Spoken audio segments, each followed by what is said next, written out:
All right, so we made it here to episode 3. I didn't think that we'd get all the way to episode 3 personally, but hey, it's a new year, new me, I guess. I'm hour 12 or 13 in it today, so I've got pajama situation on really quickly.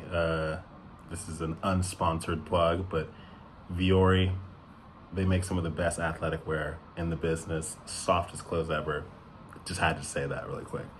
So, just following up on the last episode, I know I wanted to talk a little bit about the formation of the business,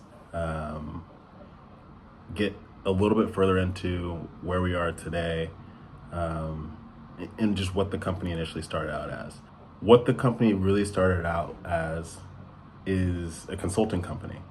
And so, if I can, I'll find some of the early screen grabs of just some of that ideation. So, it was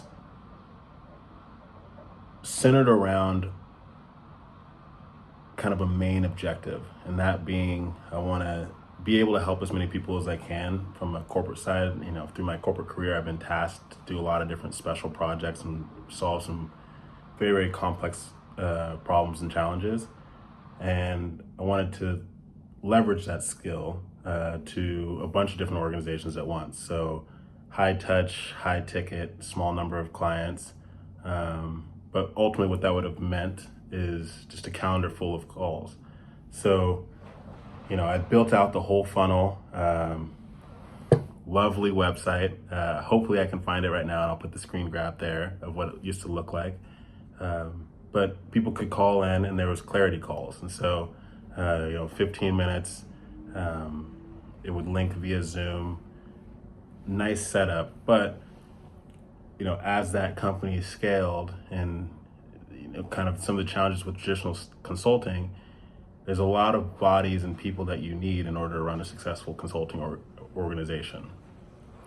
So let's say, for example, if there were 1,000 clarity calls and they're all free and that's 15 minutes, you can see how that would add up to 15,000 minutes. And if it's just me, in order for me to do that, it's not possible. So you have to have a bunch of different people coming on the team rather quickly to scale, or only take on a finite number of clients. And so I went probably a couple months down and just building out that whole funnel website,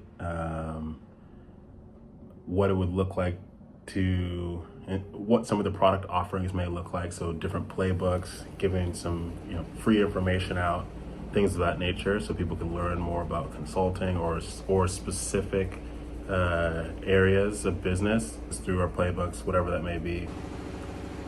But yeah, there was a point a few months in that I decided that there was a small opportunity for a consulting company to scale, and the number of people that I could help would be relatively small. I think that corporations. I really wanted to get in the space for two reasons. I think corporate waste in general, even in the consulting space. I mean, consultants will charge 6-7 figures for an engagement, and they'll just go in circles for project completion. And big companies are fine paying it because it's just like they're the known consulting company, and they say, hey, the board will sign off and approve it or whatever that may be. But I think there's just a lot of corporate waste in general, and I thought that I could build an organization that could alleviate some of that and make the businesses run more efficiently, whatever that may look like. But I decided to pivot. I think that we're in the middle of an AI revolution right now, and that'll continue for the next few years at least.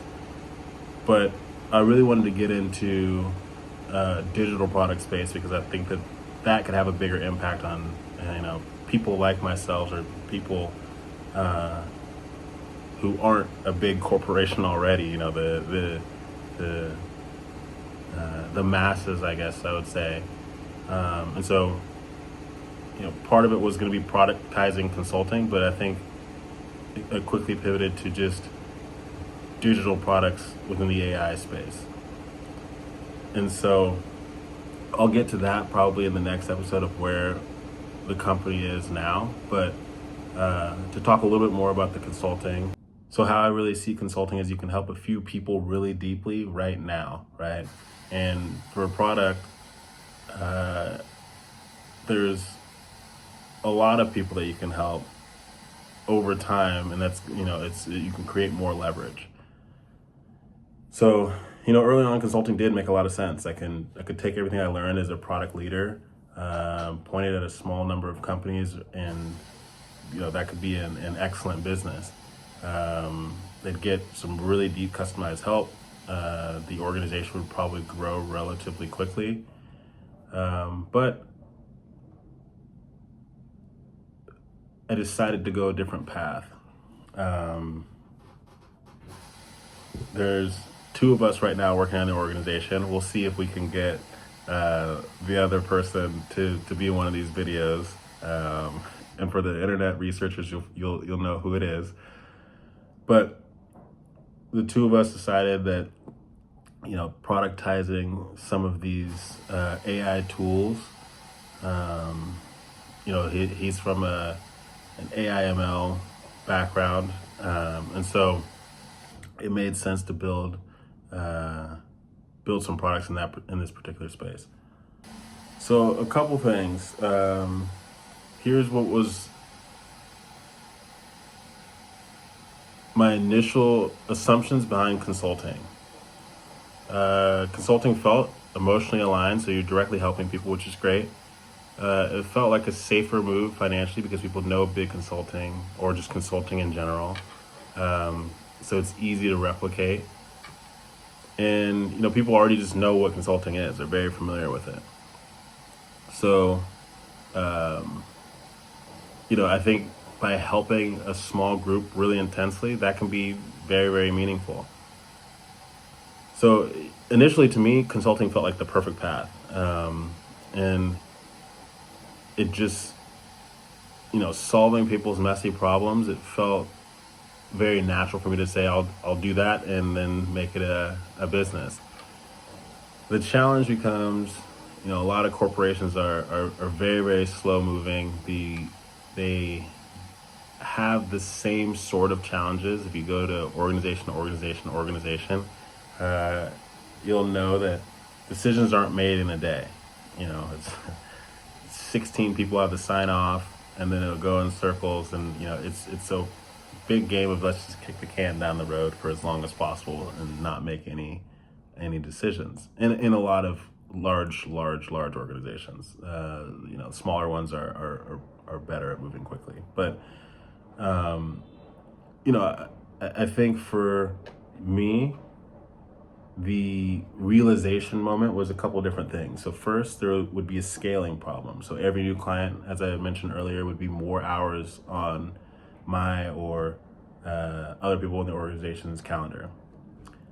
The impact would be limited by my time and energy. So if 10 clients wanted to work with us, it simply wouldn't be possible if there's only 2 people on the team, right? You need more people on the team. So there's that challenge around how do you scale this thing in a meaningful way. The next would be the impact. If it would be helping tens, maybe hundreds of clients, versus how do you make a big impact in thousands of people or millions of people's lives. And I'm more so focused on the millions of people's lives being impacted. And then there's like kind of a thinking trap when it comes to consulting. And so I would say in that model, we would have been more on a delivery mode basis. So not necessarily in creation mode, just saying, hey, how do we deliver this output to the client in a meaningful way on a set schedule? So really what it came down to was just kind of a paradigm shift. My change in thinking is just saying, hey, if I'm really serious about bigger impact, I can't center a business around trading my time in order to grow the business. From me having to be in the calls and meetings, etc. A couple principles that came out of this was helping people and building leverage are not two things that are opposite. They're actually, quite similar. Even though the organization started out with the consulting foundation, it's likely that it will come back to that over time, just as we scale these other parts of the business first. The second principle is if the bottleneck is always me, then we're really building a job, not a system. And I want to build an ecosystem. And I'll talk about what that means in later episodes. The third principle is really impact requires saying no to some of the easy paths. I think that in a lot of ways, consulting was the easier path. And what we've done thus far in some of the product space is building a incredibly complex and robust algorithm to tackle some of these challenges that can help millions. So, I'll get to that soon enough. But just a bigger vision there. And then so for future episodes, I'll talk about next what the tool is that we've been working on, what the process has been. And just give a little bit more detail. So started off as consulting, made a shift, and then have spent some time building out the product. And then now, January 1 is when we're gonna launch the product. Feel free to follow along on the journey. We'll see where this thing goes. Again, the goal is $1 million a month. I know this is the third video. I finally realized to turn it horizontally. But tune in next week and another video. So this is the real behind the scenes. It's got a little distracted. Not distracted, but I was on the phone while making some app changes. And I hadn't ended the video yet. So, it's kind of late here now, and I look more tired, feel more tired, and now I'm just coming back, and this is the behind the scenes. But I was just like, you know what? Maybe I'll just have to end the video where I was talking last, but that's not fair to anybody. So, didn't want to come back. It's only video 3, so shout out to the people who have been doing it for years.